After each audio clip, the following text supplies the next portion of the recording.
What is up, YouTube? It's Coffee back at it, and I ain't even gonna lie, man. This is some terrible ish here. Any way you cut it, man, just so flucked up. This man, Fernando Cluster, you see this picture, missing a part of his skull, right? He had a brain bleed back in 2022, went to the hospital. This is in the Atlanta area in Georgia, and they removed part of the man's skull so they could do what they had to do and relieve the pressure, stop the bleeding, and all that. And I actually know someone once who had to have multiple brain surgeries, no cap, that are in the medical books for having their pituitary gland removed. If you can believe that, man. And I'll tell you this, man, that individual has never been the same. He's a weird one, man. Like, and I ain't even trying to diss the man. He is just all kinds of flucked up. He thinks, says things out loud that he's supposed to be thinking. His emotions are all twisted. It's wild. I used to work with dude, but he had the same kind of situation where since he had to keep going back in and getting multiple surgeries on his brain, they would stitch him back up. I'm talking about he had like 10 in 1 year. So they would just put this like synthetic bone type joint in there to cover it up so they could go back in and do what they had to do rather than putting his skull back.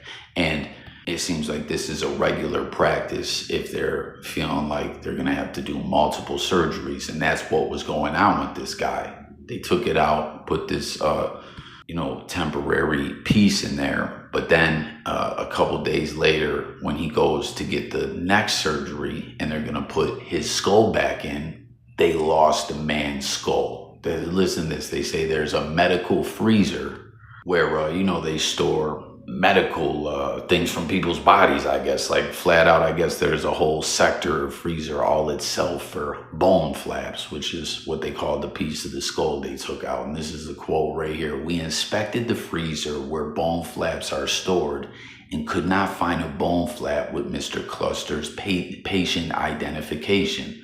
There were several bone flaps with incomplete or missing patient identification, but we could not be certain which, if any of these, belonged to Mr. Cluster." So how about that? How twisted is that? Not only is his missing, or maybe it was in there, his patient ID, the number that coincided with him, wasn't on any of these bone flaps. And then there's several other ones that are missing ID numbers or incomplete numbers, just a full blown mess. You know what I mean? Like, whose job is that? Who's being like, it's almost like secretarial work in a way, right? You're just putting down numbers and filing things away. But in this case, it's pretty damn serious. Not that secretaries' jobs can't be serious as well, but we're talking about a piece of someone's body, a bone, a piece of their skull that covers their brain back up is just lost in the system. Can you believe that, man? Like, what if they would have just got slick and said, "Hey, grab this one. It looks like it fits." And you know what I'm saying? When you hear of people being so unorganized like this, some ish like that wouldn't even quite shock me, to keep it real with you, man. Medical malpractice goes on a lot more than you may think. Comment, everyone out there, if you've ever had a situation where they flucked you up surgery wise or something like that and you had to sue the doctor. If you would like to speak about it and elaborate on it, hop in the comments section and let me know about it. Let's talk about it. And as always, to anyone new over here, I'm all about getting active in them comments and talking with y'all. So join the discussion, subscribe, hit the buttons. We talk all different topics over here. But back to the lecture at hand. They don't know what to do. So the surgery gets delayed. He's sitting in the hospital longer. They put together a synthetic skull flap, made a synthetic material to put in there. Like, is there any way they could have just tested the bones for DNA or whatever and figured out which one was his? Or did his just vanish off into the abyss or something? Did some sick creep steal it and take it home, like some Jeffrey Dahmer fan or something like that? Like, seriously, what in the fuck happened? Like, that's what they should have did, to be quite honest. This is their fault. They should have tested him or did whatever they could to figure out which one is his. If his was indeed in there because it was seemingly filing problems. They don't got the right ID numbers on the bone flaps, you know what I mean? But anyways, they delay the surgery, they put the synthetic piece together, put it in his head. He's sitting in the hospital all the while longer while all these delays are going on. Imagine all the stress this guy's going through. He's already having brain surgery where his brain was bleeding on top of all this, and things are going the total opposite of smooth. Well, then after all that, he ends up with this massive infection and has to stay in the hospital even longer, and they got to cure the infection. And all the while, at the end of the day, when it's all said and done and they tally up all the surgeries, the time him sitting in there, you guys know the way the hospital goes, they'll give you a damn aspirin if you got a headache and charge you $50 for it. A doctor will pop his head. I won't even say in your room anymore, because they're just throwing curtains up in the middle of the hospitals or hallways and using that to store patients or house patients, however you want to reference it. He'll pop his head in the curtain and say, "Hey, how you feeling? Everything okay?" "Oh, okay, cool." That's an $800 consultation fee right there on top of the $50 aspirin. That's not even a real Advil. It's a generic one. They're like off the chain with all this. And I don't know the situation, if this guy had insurance and his insurance covered it or not, but at the end of the day, they didn't say, "Hey, we flucked everything up, so it's on the house," right? Like if you go to a restaurant and they mess things up, they'll say, "You know what, today your meal's on us. We apologize for the mishap." This guy, they lost a piece of his skull, had him sitting in there with his brain all exposed a couple days till they figured out what they do, because people can't, do their very important job correctly. Then they throw the synthetic jump off in there. He ends up with an infection, and instead of them looking out or, "Hey, we're so sorry," they just keep racking up the bills. And now, current day, just 1 month shy of 2 years ago, as this was September 2022. Next month will be September of 2024. He's got it all together and is filed. Still, hopefully, he has himself a good lawyer. And it sounds like maybe he does, because they are taking this thing to trial and they want a jury. You know what I mean? And when it comes to this kind of stuff, again, anyone out there, comment if you've been through this, some kind of medical malpractice or something where the hospital flucked up or whatever.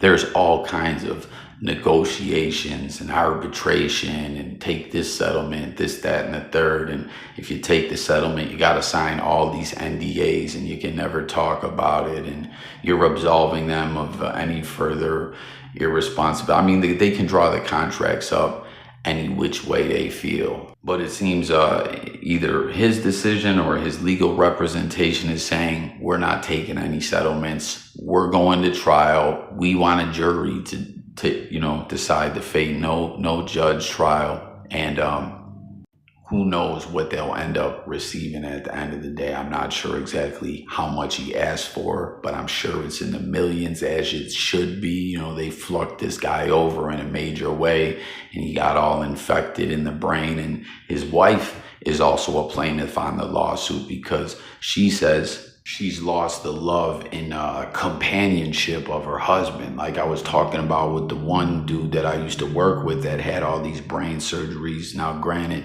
his situation was different. He did get an infection at one point as well, but not the same exact situation. But he's just not right anymore. Like, he's just different. He's messed up. His emotions are twisted. So with the wife saying, "Hey, like, I've lost the companionship and love of my husband," apparently, like, he's just not who he was. And really, that's why I'm hoping the jury sees this exactly for what it is. I mean, the hospital, the staff is totally negligent, and like, I just can't see any other way than them finding in favor of Mr. Cluster and his wife, because this is just terrible, man.